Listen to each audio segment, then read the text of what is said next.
Selamat datang kembali. Hari ini kita punya sumber yang menarik banget.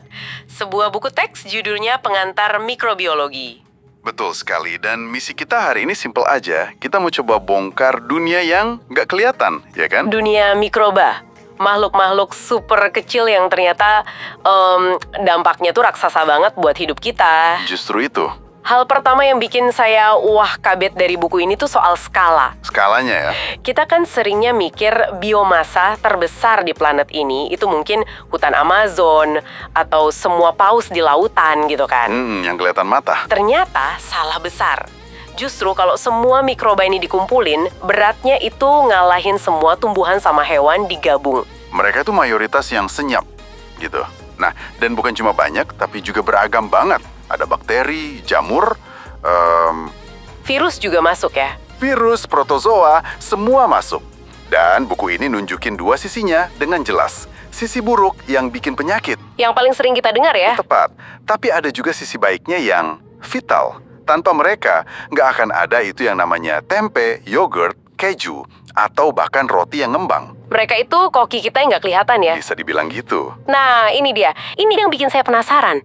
Kalau mereka ada di mana-mana, di udara, di tangan kita, di makanan, gimana caranya ilmuwan bisa ngambil satu jenis aja buat dipelajari? Iya kan? Kayak nyari satu butir pasir warna tertentu di pantai gitu. Gimana caranya nggak terkontaminasi? Pertanyaan bagus banget. Nah, solusinya itu cerdik dan visual banget. Buku ini ngejelasin satu teknik dasar, namanya metode cawan gores. Cawan gores. Kedengarannya sederhana. Emang sederhana. Coba bayangin kamu punya setoples meses warna-warni, terus kamu mau misahin yang warna biru aja. Oke. Kamu ambil sedikit campuran itu, terus kamu goresin tipis-tipis di atas, katakanlah piring kosong. Awalnya kan numpuk tuh. Masih campur aduk. Nah, tapi pas goresannya makin jauh ke area yang kosong, olesannya makin tipis, sampai akhirnya butiran mesesnya kepisah satu persatu. Oh, jadi prinsipnya cuma pengenceran dengan cara digores, gitu aja. Sederhana banget, tapi wah, jenius ya. Persis. Dari satu butir meses biru itu, atau satu sel bakteri, dia bakal tumbuh jadi satu kelompok besar yang isinya seragam semua.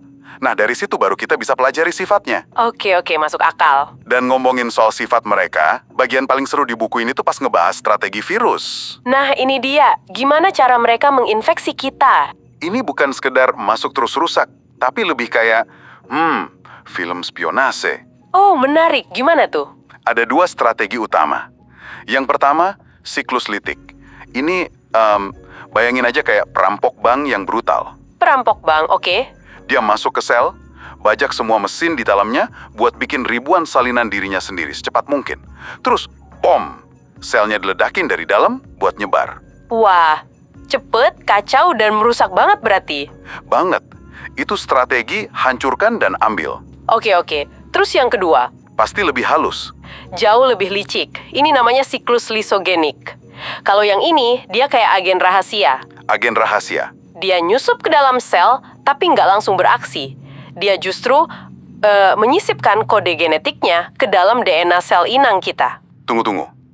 Dia masuk ke DNA kita. Betul. Terus dia tidur di sana, ikut membelah diri setiap kali sel kita membelah. Jadi dia menyebar secara diam-diam. Sebentar. Jadi ini artinya kita semua bisa aja bawa bom waktu genetik di dalam sel kita gitu dong. Tanpa kita sadari sama sekali. Secara teori iya. Iya banget.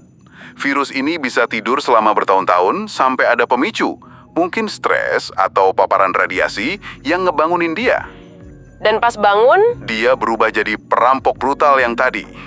Tentu ya, tubuh kita punya sistem keamanan. Namanya sistem imun. Yang terus-menerus patroli buat nyari penyusup-penyusup ini.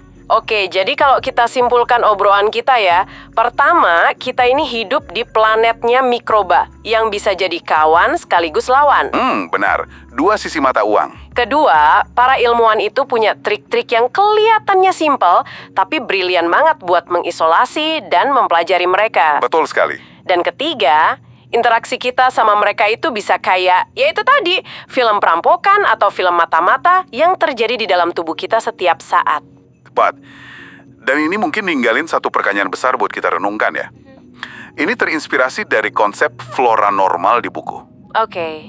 Mengingat ada triliunan mikroba baik yang memang tinggal di tubuh kita sebagai penduduk tetap, pertanyaannya adalah, bagaimana sebenarnya sistem imun kita bisa membedakan mana agen rahasia yang kawan dan mana yang musuh?